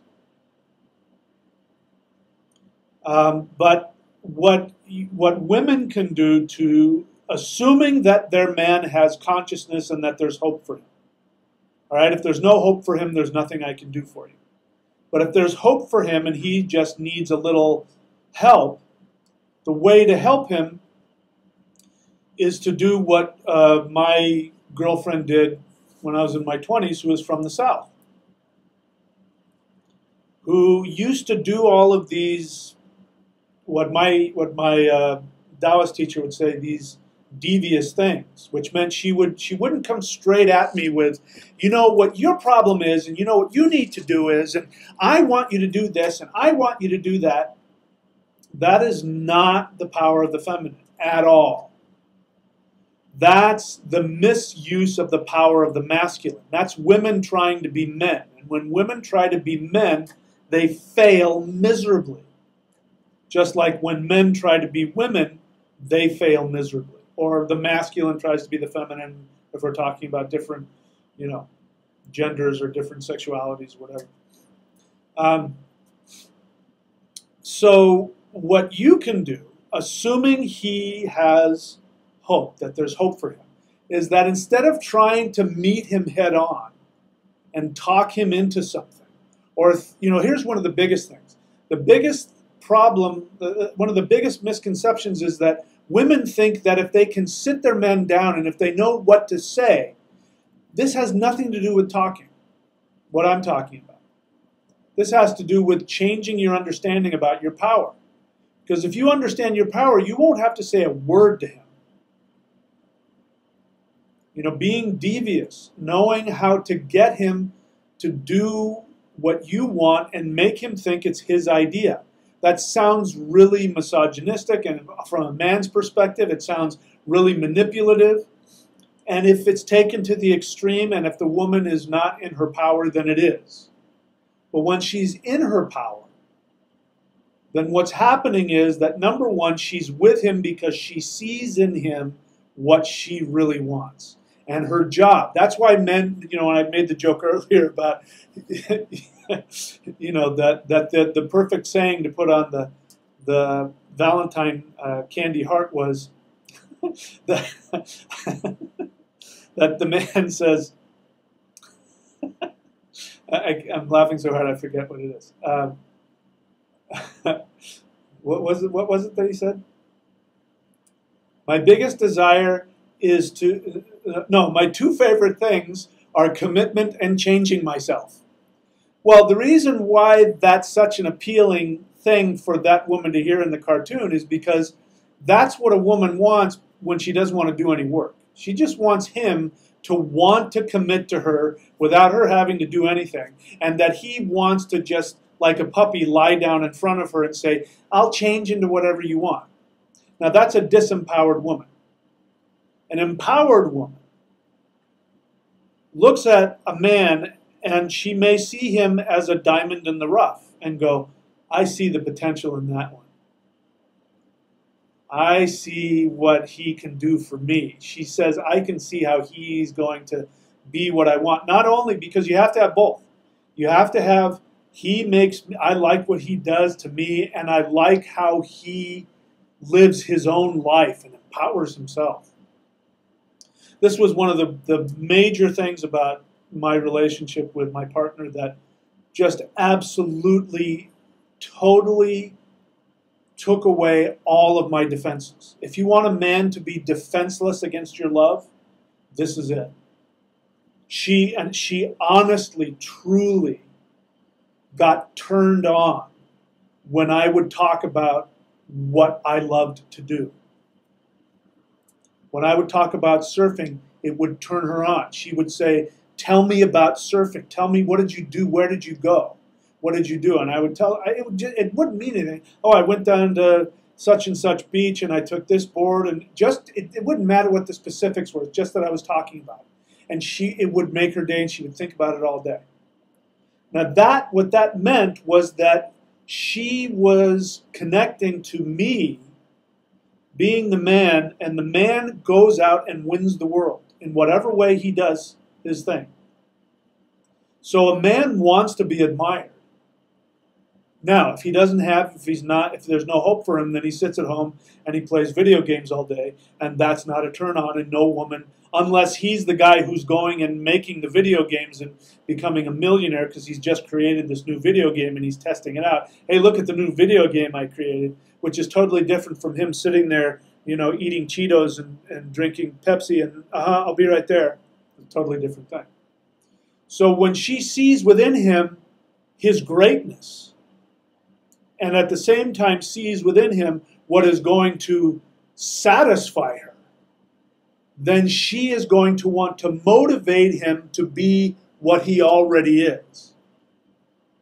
That is the true desire behind wanting to change him. Wanting to change a man is the inverse. It is the weak aspect. It is the disempowered aspect of the woman who says, I want to be just floored by his ability. And then she will empower him. She will throw her power around him. Just like in the act of love. She surrounds him, and what happens? He becomes more firm. She surrounds him with her power, and he becomes more motivated to do his own thing. So to answer your question, so Timpani, you didn't ask this, but it sounds like this question is leading to, well, what should I say to him? Nothing. If he can't own his own vision in life, there's nothing you can do about that. You just have to accept him where he is. If you love him, you want to be with him, you just have to accept him where he is. Again, I don't know, this may or may not apply to you. I'm just talking generally. But the other thing to do is, again, I'll give you the same exercise that I've shared with before. You know, I've done this before, and I've heard, you know, one of my other teachers does this as well. You sit in front of the crowd and you bring up the geekiest looking, you know, least attractive guy, least masculine guy. You bring him up to the front of the room. And then you find the hottest looking, you know, super sexual looking, you know, hot woman. You bring her up to the front of the room. That in and of itself is probably going to make him really uncomfortable. But then you have her sit down on the floor and put her hand around his ankle. And then you whisper in her ear and you say, think that he is the most amazing man that you've ever seen in your life. And then you tell him to stick his arm out and you muscle test him. You will not, no matter how strong you are, you get 5 or 6 people, you will not be able to get his arm to come down. And then you stop it, and then you go back and you whisper in her ear, now think of him as the biggest loser you've ever seen. Puts his hand out, and you know, a 4-year-old girl with her pinky can make his hand go down. This is the power of the feminine. So the question is, how can you do that for him? I don't know. I would have to talk to you. I don't know. This is what women are no longer being taught. Now, you can sit there and complain and go, well, I'm doing all the work and blah, blah, blah. Maybe. But if you can't accomplish that with your man, then either he's not empowered himself, and then both you guys need to come and work with me, or, you know, you need to build that muscle up. Again, I'm not saying that there isn't time to sit down and have that discussion. There are, of course, you've got to communicate. But the biggest mistake, one of the biggest mistakes is when women try to get in men's face and tell them, you know what your problem is, you know what you need to do, because it's their nature to want to empower them. It's their nature to want to change them for the better. But when when she's disempowered, then she's just a nagging pain in the ass. And all she's doing when she thinks she's trying to help him is chopping his legs off. And then he's either going to cheat on you or he's going to break up with you or whatever. Okay? Now, that's what men do. Again, let me talk to you about the difference between the masculine and the feminine. You can see this on playgrounds. Go to a playground where there are, you know, well, I mean, don't be a perv about it. Maybe men should not do this because then they look like pervs. But anyway, if you're at a schoolyard and you're watching at recess, you're going to see the kids that aren't playing. You will see girls, and they will be looking straight at each other, touching each other, and they will be screaming and very animated in each other's face, having a great time. And for them, that is connection. They're connected. It's like, you know, where I live is near the beach, and lots of times the wives will get together and they walk down to the beach, or they go on walks with their dogs, or they do. What the hell is this with women putting dogs into baby carriages and walking the dogs in the... What is that? They'll do that. Or they put kids. What is that? They put 4-year-old kids. Kids can walk. Anyway, those are other subjects. But they'll walk down and they'll be talking really loud and they say, oh yes, and he said that. And you know, that's when it sounds like, you know, we make fun. Sounds like the, you know, the hen house. Anyway, the feminine gets very excited and very animated, and that's how they connect.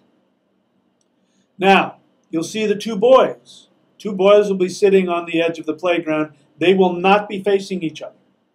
They will be standing next to each other, looking out and talking to each other as they look out, especially as they get older.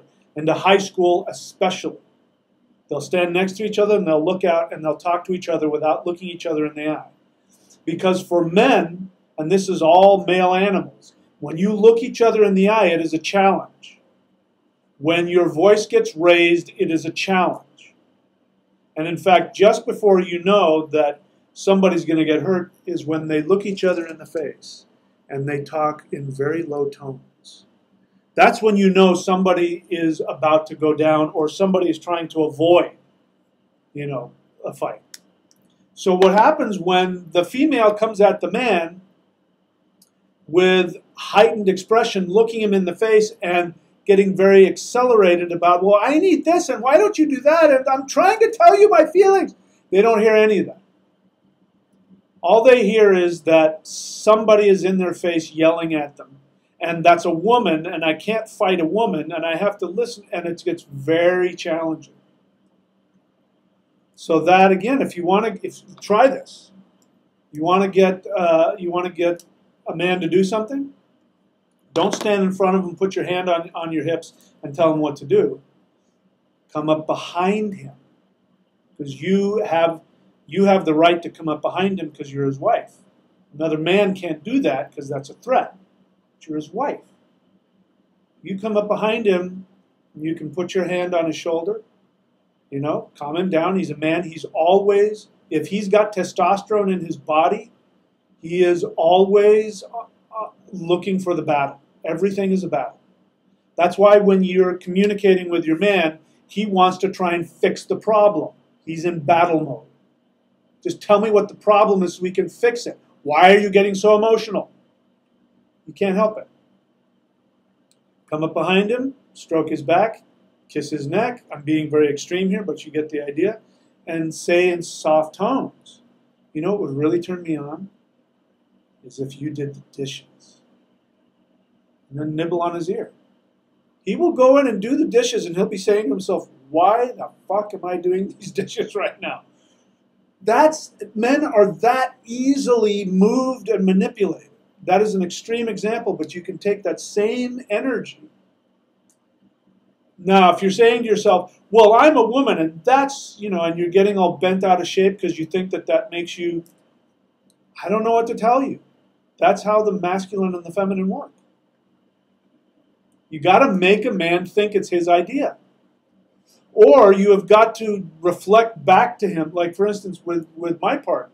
I wouldn't be doing what I'm doing now. I wouldn't be as successful as I was if she didn't, after listening to me talk, because she used to just love to hear me talk. You know, and again, I don't know why you guys want to listen to me talk. I don't know why she wanted to listen to me, but she did. She would love to listen to me talk because I was passionate about it, because I believed in it, because it was something that I was really, you know, and I was struggling to get my books out and struggling to get, and she would just say, you know, you are going to be so amazing and you need to be doing this and you need to be doing that, meaning like you need to get that book out there and you need, you know, encouraging me to follow, you know, making me firm, encouraging me to go out and be me.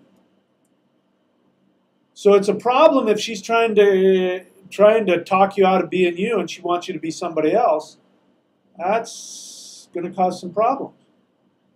Anyway, so those are some of my thoughts about your question. I feel some of that in your question, that you're not tapping into your power of the feminine. And that's not your fault. You haven't been taught. We lost that when we lost our connection to our ancestral heritage.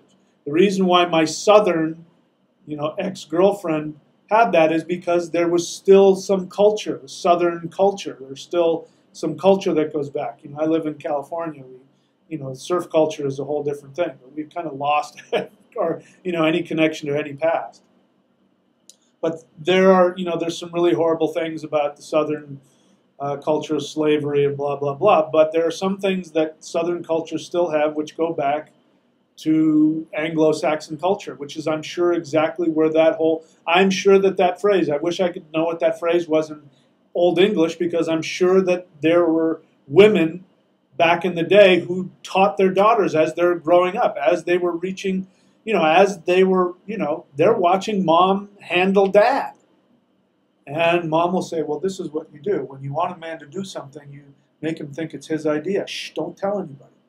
And then they keep it to themselves, and then they go and practice it, and next thing you know, they're married to the chief. Right? Because that's how it works. All right. Ryan Coyne, question. Since you mentioned cartoons like Family Guy, which one is your favorite? Those are my favorite. Family Guy and, what is the other one? Futurama. Those are my two favorite cartoons. Oh, incels. Emerson's Coffee Bike says incels is a movement similar to MGTOW.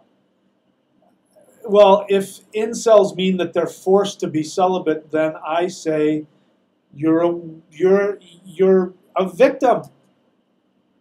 Being forced to do anything is a victim. And you know how I feel about that.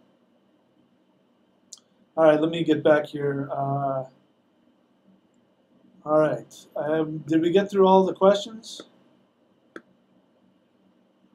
Rami, question. Is the mind state of Zion an expression?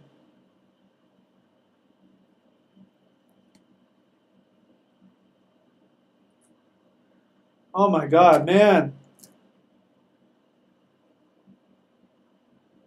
Do you not listen to what I say? After me tearing you a new one for bringing up that kind of stuff? Seriously, I don't answer those kinds of questions, and they're offensive to me. Don't bring up race, don't bring up any racial anything with me. It's just, that's it. Ask me a question about what I teach. Don't come to me with your weirdness. I'm going to share with you what I read in a book by Vincent Buscaglia, I think his name was. I don't think he's alive anymore. Psychologist, and I don't remember what, it was some self-help book years ago. I can't remember what.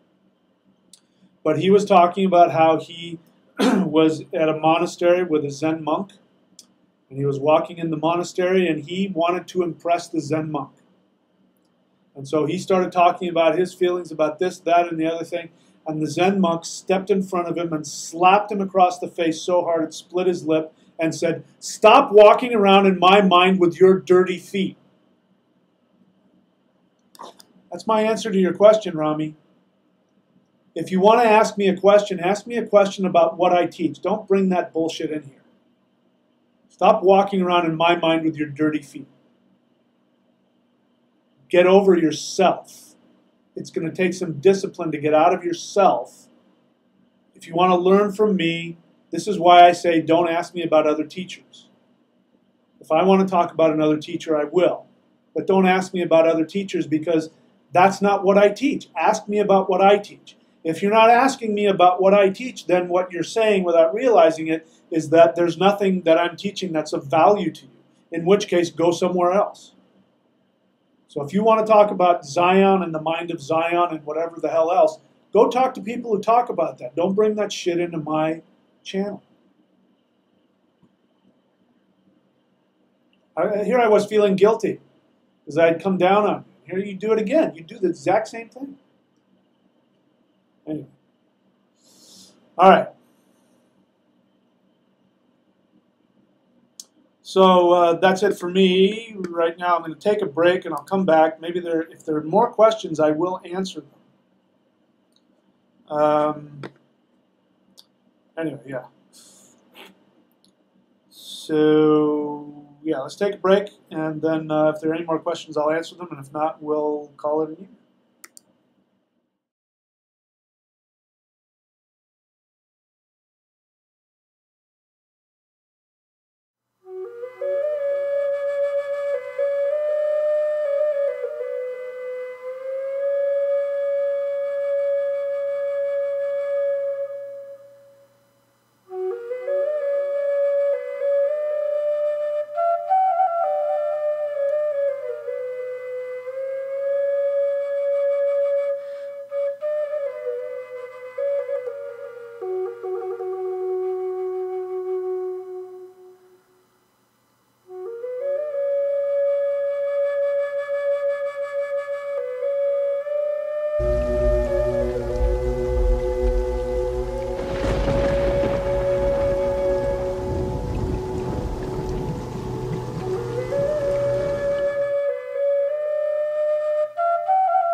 Okay, I'm back. Again, if I'm just seeing myself in the monitor here. Yeah, that's, in case you didn't know, I'm surfing today and scraped my head. Scraped my little head. That's why I'm wearing it. So let me just get this out of the way. Rami says he meant the spiritual state of mind that makes someone feel high. How am I going to know that from that? Is that a reference to the Matrix? It's, so my apologies for reacting that way, because it definitely sounded like you were talking about Zionists or something like that. But there's still a disconnect here with us, you and I. And the disconnect is that you're bringing into the discussion things that really aren't relevant to what we're talking about or to what I teach. So you're asking me, is there some, what is it that gets you to the state of mind where is there some, that's your thing and it's really kind of a superficial thing. I would prefer that you didn't ask questions unless you'd really thought it through, and ask yourself, is this something that he teaches? Is this something that's relevant to this discussion? Because otherwise, that disconnect is, then you're going to see me not in my highest state of awareness. Because that's what just happened. I was not in my highest state of awareness there. So you can be helping me by asking relevant and pertinent questions. You've been around here for a while, Rami. You're not some guy who just came onto the channel. If you had just come onto the channel, it's different. You don't know any better. But you've been here a while. So, read the books. If you have my books, read them. Watch my videos. And decide if, you want to learn what it is I'm teaching and focus on that. That will be helpful to me so that I can best help you. Otherwise, I get distracted. I've already gotten people, messaging me saying, don't let people distract you. I'm allowing you to distract me with your stuff. And I don't want to do that. I want to be able to help you, but I need you to do your part. Focus on what we're doing, what we're talking about, and what I teach. Okay? My apologies for overreacting. All right, John Sargent, question. Is there a way to bring forth my own wounds to heal them without seeing them reflected back through relationships? Well, yeah, but it makes me want to ask you why. Why are you asking that question? Your question is coming from a place of fear and weakness. If you had said, I'm happy being celibate and single, and I really want to work through my own wounds, can I do that even though I have chosen to be a celibate monk in the ashram? To which I would answer, that's the only other way. There's two ways that we look at ourselves. One is in relationship. Relationship is the easiest in terms of it, because it will force all your stuff to come to the surface. Being single and alone, it's hard when you live in society and have a job and all that. It's not as easy because you can be distracted. You watch a lot of television, whatever. There's all kinds of stimuli that can take you out of being in your aloneness. So the only other real opportunity is to become a monk or a nun in like an ashram or a temple where you are practicing a spiritual practice. Like if you have, a meditative practice, so you would have a guru and you would have, all that, or you're out in the woods because you've studied such and such meditation for 20 years and now you're going to go perfect it. You're having an intimate and intense relationship with yourself and with the universe. The universe then becomes it. But if you're just single and alone and just, doing the normal thing in the city, watching TV and going to work and eating food and, whatever other ways that you divert yourself, then it's hard. Because then you get sort of stuck in your narcissism. So the answer to your question is there a way? Yeah, I just explained it to you. Having said that, it sounds to me like what you're asking is that either you don't want or you're afraid of being in a romantic relationship and you don't want the pain that's involved in looking at yourself with that. And so you're trying to find a way to do that without having to be in a relationship. Now, I could be wrong, but I don't think that you're one of those people who's, again, the difference between like somebody who's like, what was just asked about the incels, the people who feel that they're forced into celibacy, which I don't believe for a second. I think that they're just desperately afraid and they've got all kinds of unresolved issues, and so they're forced. I don't buy that for a second. Because if celibacy is a choice from strength, then what you'll say is, yeah, I've been in a lot of relationships and I've really enjoyed them, but there's just something missing that I just don't get when I'm alone meditating in the woods. And that's really where I feel connected. That's a whole lot different from, I just don't understand relationships and I've been so hurt, and so I'm just going to become a celibate monk. That's a whole different mindset. And I don't know where you're coming from, but that's what I pick up in that question, is that you're in the latter, you're not in the former.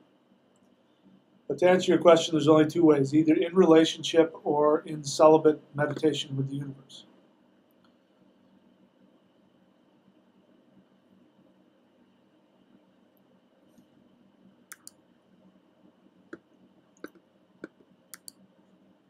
I just got to use putting somebody in the timeout mode.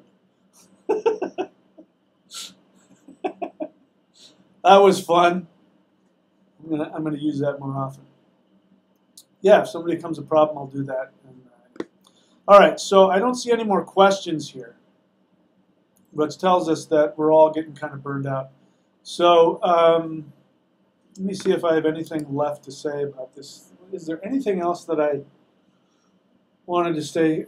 Connecting with your... Okay, so the last thing I'll say is this.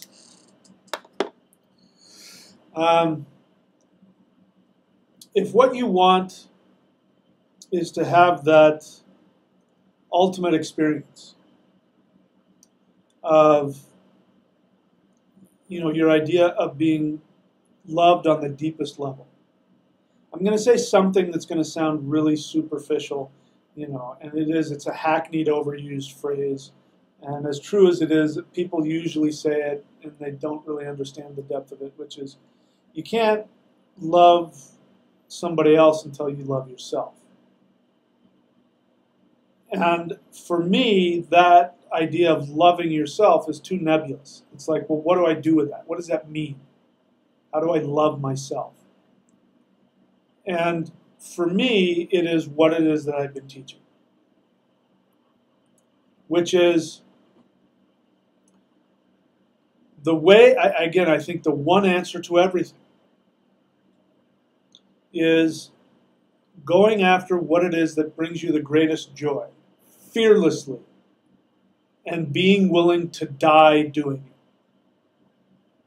When you do that, you will have to face all of your issues, and you will have to mature.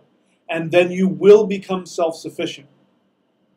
You will get to the point where, even if you want to be in a relationship, you will say, yeah, but I'm able to give myself what I want, and mean it. I'm still looking, but in the meantime, I am able to give myself what I want. And when you know how to give yourself what you want, you will know how to give something to somebody else, because both of you will then be connecting on the one thing that matters, which is you will both be thinking to yourselves, how can I go after what my soul really wants? And then you'll find a kindred spirit. And then the two of you together will fall in love with where you're going. And what makes it fun being with the other person, and who they are is great, because they help you on your path and you help them on their path. And it becomes about the soul following its path. That is what relationships are all about. Relationships are always karmic, meaning that you have a debt that you have to pay to that person. Both of you have a debt to each other. That karmic debt is the glue. It's the gravity that pulls you to revolve around each other. It's what gives you the narcissistic projection that makes you fall in love with them.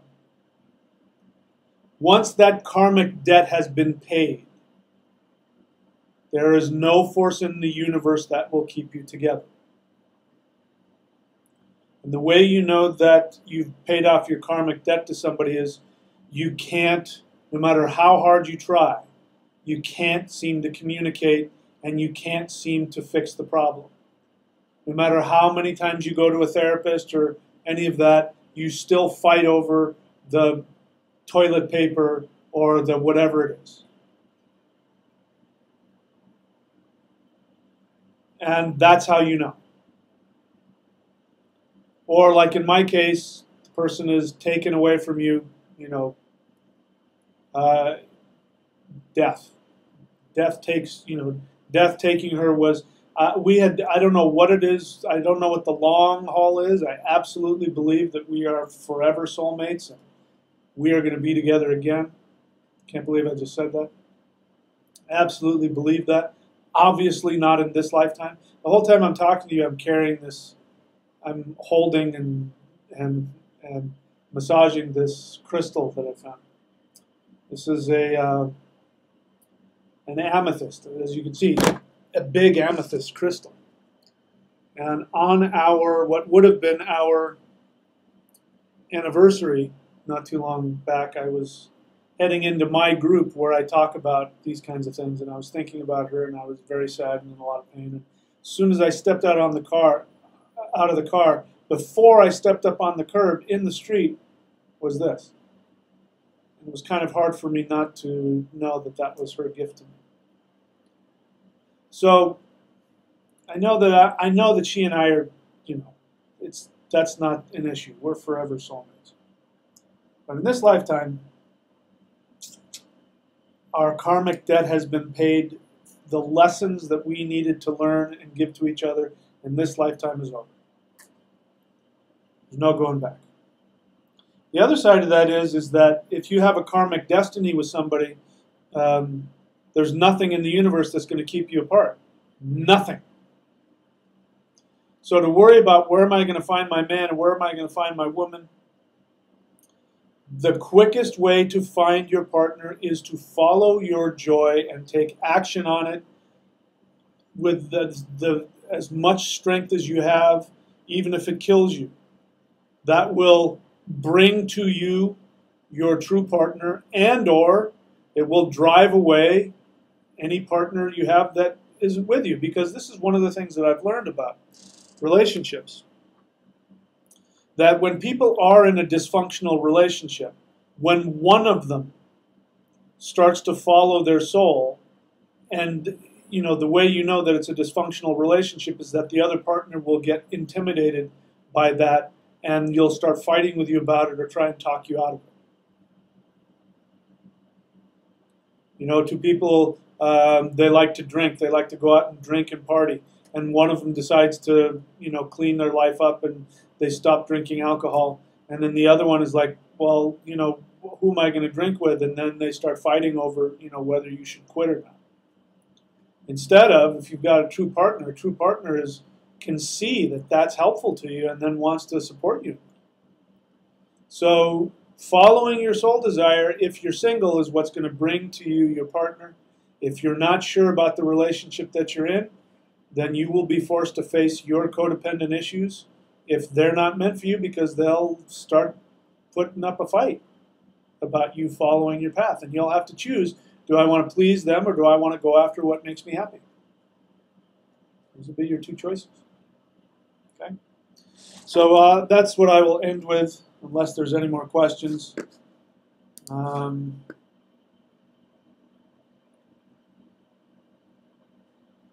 Kati K, I don't know what amethyst stands for in alchemy. I know that in terms of what I know about it, it has to do with healing. So that signal was not missed by me. I saw that what she's seeking to do is to heal me and to give me a tangible source of connection to her that will be healing for me. That's what I understand. If you have another version of what the amethyst stands for in alchemy, please feel free to type it in there, and I'd love to hear it. Okay, so is that it for me? I think that's it for me. Nothing more that I can think of to say. So, yeah, that's all. All right, so let's see. I do have a.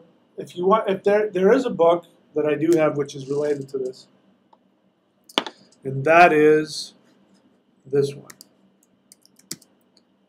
How to Keep a Man. It's from a male's perspective of how men and women miscommunicate and ways that you can communicate with a man. Now, it's totally from a male's perspective. It's not about how to have the perfect relationship. So for that, this book, it's great, but it's not everything. It's really about how to help you know how to communicate,